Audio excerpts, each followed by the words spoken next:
So in the previous session, we started going through motivation, topic from People and Organizations, section 2, and we are required to cover 7 different theories, out of which we are done with the first 3. And it included Room's expectancy theory, followed by Maslow's hierarchy of needs, and then the third one was Herzberg's hygiene theory. So we'll continue with the same topic, motivation, and let's go through McClelland's needs theory first. This would be our theory number 4. We're doing motivation here. McClelland's needs theory. If you remember it was Maslow's hierarchy of needs, in which we try to learn a bit about 5 different needs: physiological and security, belonging, esteem needs, and self-actualization. And in this particular theory, McClelland's needs theory, our focus would be on 3 different needs. So McClelland says in his needs theory that there are 3 different categories, or there are 3 different types of needs that must be taken seriously, that must be considered by the employers if they really want to raise the motivation level of their workers, right? So the first category, or the first set, there are 3, you can say there are 3 sets of needs. The first one, that is the need for power. Need for power. Okay. So in his opinion, McClelland, there's certain individuals, there's certain workers, they perform better if they're allowed to exercise some powers at the workplace, right? Their mindset is such that if you let them be in charge of what they're doing, and you let them exercise a certain degree of authority at the workplace, power is what they need. Power is the source of inspiration or the major motivational force for these workers. You give them power, you give them some authority, and in response, they will start performing better. They will, with power comes a sense of responsibility also, and there will be a marked improvement in their performance if this strategy is adopted. This would be one category of workers for whom power is the major source of inspiration or motivation, you can say, right? Okay. Then he also added, with reference to power, that these workers, their mindset is such that they basically need, you can say, a platform or a stage, right, that they can use for expressing their opinion freely to the subordinates, and they would like to influence them. They would like to express their opinion in such a way that they are able to mold the minds of their subordinates, and they are able to leave an impact on them. So you create such an environment for such workers, and there will be a definite improvement in productivity and motivation, obviously, in case of such workers, right? And he in his theory, he quoted an example, because obviously these social scientists, they study the behavior of numerous workers, different employees. There'll be a series of experiments that are carried out before they finalize the theory, before they come up with an idea. So they suggested that these people who fall in this particular category, need for power, usually they are more successful in professions that involve public speaking. They're more successful in professions that involve public speaking. So professions such as law, teaching, in which again they have that stage available, that platform available that they can use for expressing their opinion and influencing people, right? So they are more successful in such professions. This is what his observation suggested, and then of course he came up with this theory. So this was need for power. Number 2 is need for affiliation. So this would be another category of workers, need for affiliation. So these workers, their mindset is different. They are not really too keen on exercising any sort of authority or power at the workplace. They would like to work in an environment where they can enjoy a sense of affiliation. You know what affiliation is? Association, a sense of association, a sense of belonging, right? So these workers, these employees, for them the major source of inspiration would be, an environment where they can interact with people freely, where they can maybe they can make friends there, they can suggest solutions to the problems that others are facing. A nice, friendly, cordial, warm environment, a favorable, a conducive environment. This is what they want, right? Power, authority, that doesn't really, charm them much. All they need is a nice, tension-free environment where they can work in informal groups also, and they can make friends there, and such an environment would certainly have a positive impact on their motivation level. So this would be category number 2, right? This is another group of workers with a different mindset, right?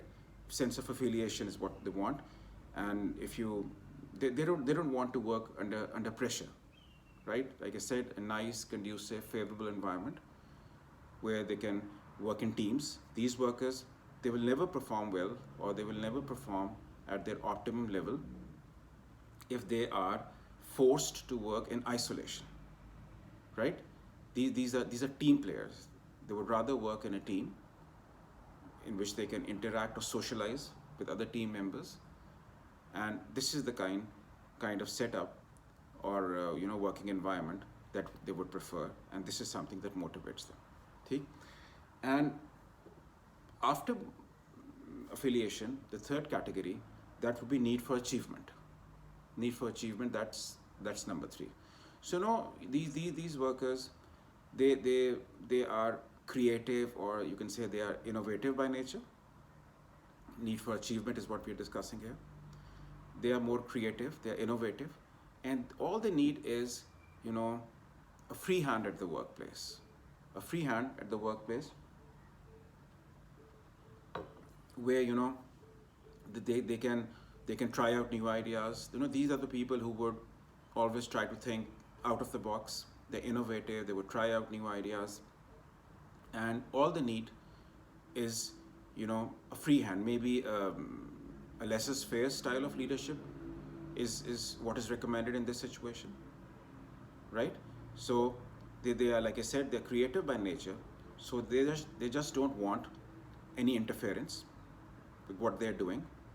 They just want to be allowed to use their skills, bring that the potential that they have to use, and hopefully, if such working conditions are guaranteed, usually their productivity level improves, and they're motivated to work. This will be in the best interest of that individual, that particular worker also, and this will prove to be quite fruitful, with reference to the department that he's working in, or the organization also. So they need a sense of achievement. They want to create things. They are not too interested in financial rewards, etc., or non-financial rewards like power, etc. They just want to be able to come up with new ideas, be innovative, and make a valuable contribution towards their professional growth individually also, and for the organization as well. So basically, if you try to compare these 3 categories, what McClelland is suggesting here is that the managers or the management, they should know how to modify their strategy. In case of certain workers, the power strategy might work.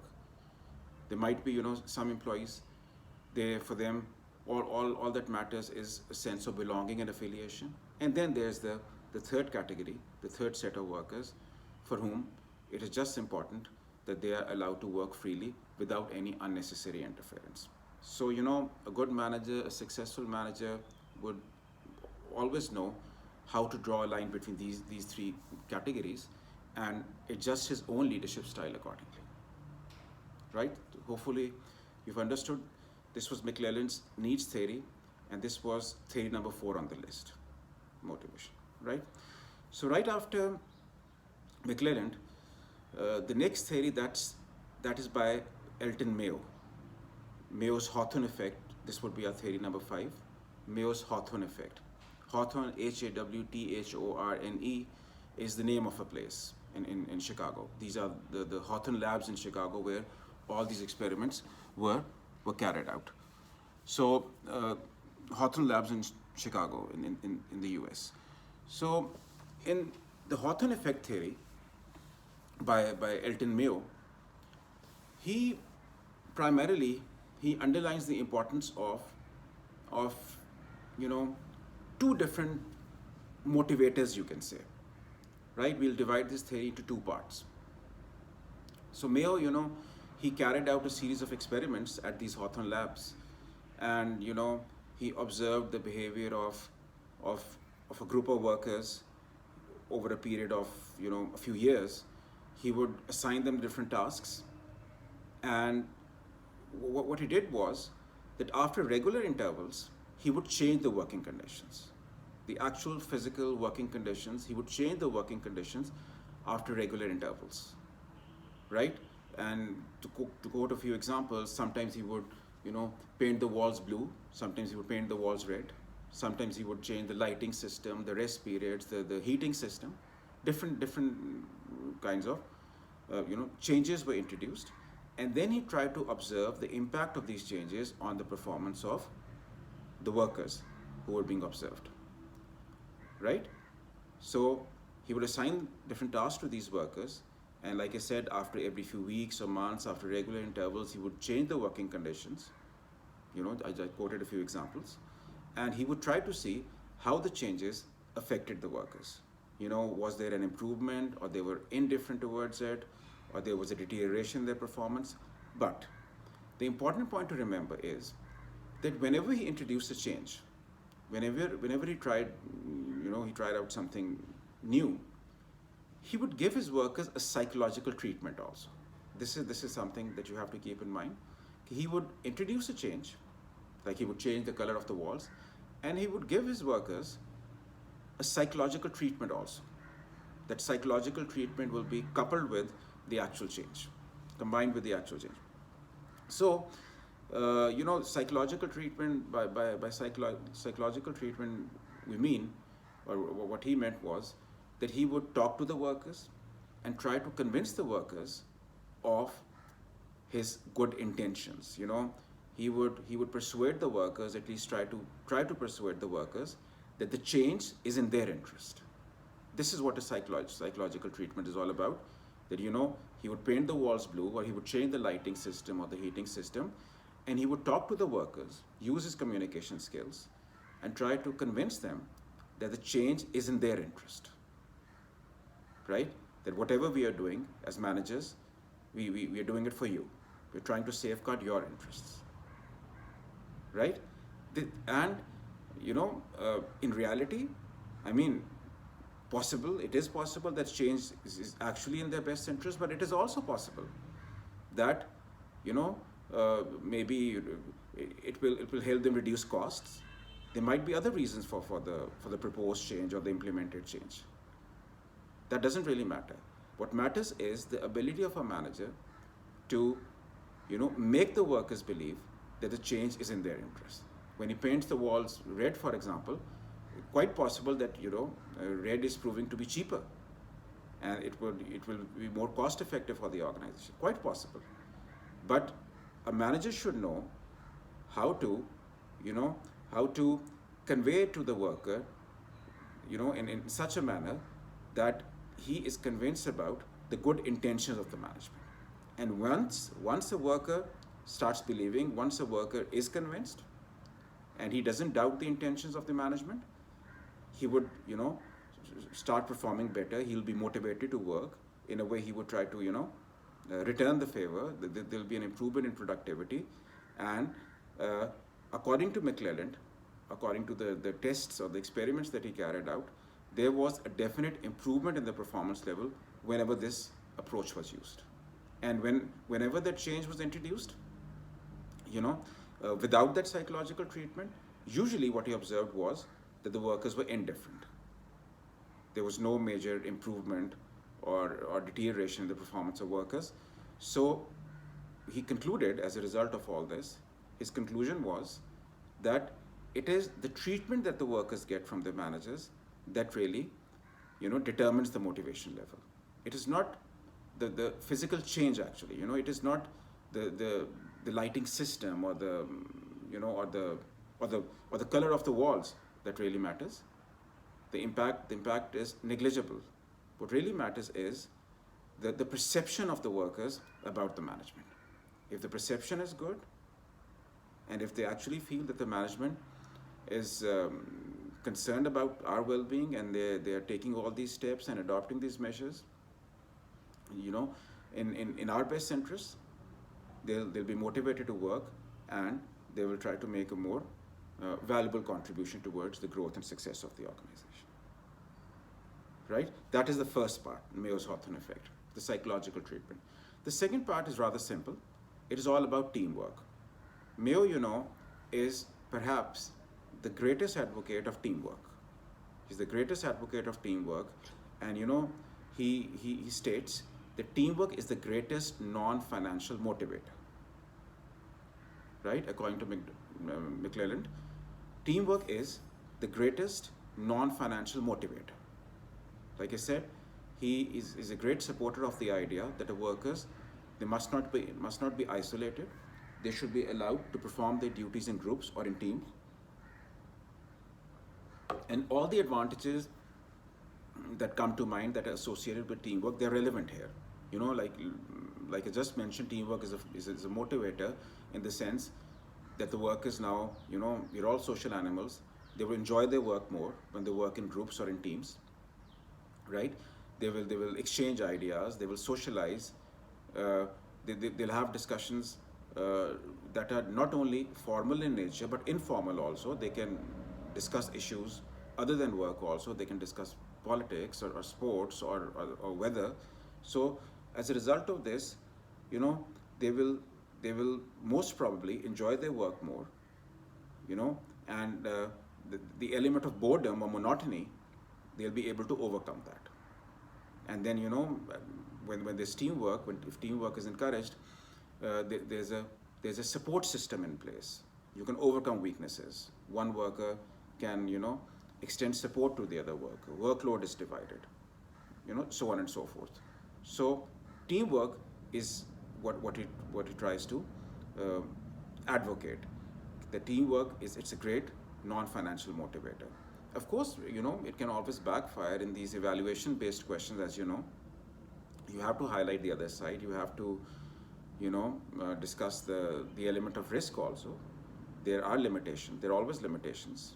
It doesn't matter how effective a concept is or how, fruitful a strategy is. There are limitations also. Teamwork, may be quite possible that time is wasted, and teamwork might lead to disorder also. Sometimes, the workload is not divided equally, and there could be other issues also. But having said that, teamwork generally does have a positive impact on the performance of workers and the motivation level, right? So in Mayo's Hawthorne effect, basically, you're supposed to discuss, first of all, that the psychological treatment and how it affects the workers positively, and then something about teamwork. That's your Mayo's Hawthorne effect. So in this particular session, we were still continuing with motivation. We are left with the last two theories. And so far, again, just a quick recap, we have covered Bloom's expectancy theory, Maslow's hierarchy of needs, Herzberg's hygiene theory. That was in the previous lecture. And today we try to understand what McClelland's views are regarding motivation, need for power, affiliation, achievement, and which was followed by Mayo's Hawthorne effect, in which he tried to discuss how a psychological treatment can bring about an improvement in the performance of workers and motivate them, and how teamwork can prove to be a useful non-financial motivator. So in the subsequent lectures or lecture, I think we should be able to cover the remaining two theories in the next lecture, and then we'll try and wrap this topic up, motivation. All right, this is it. Allah Hafiz.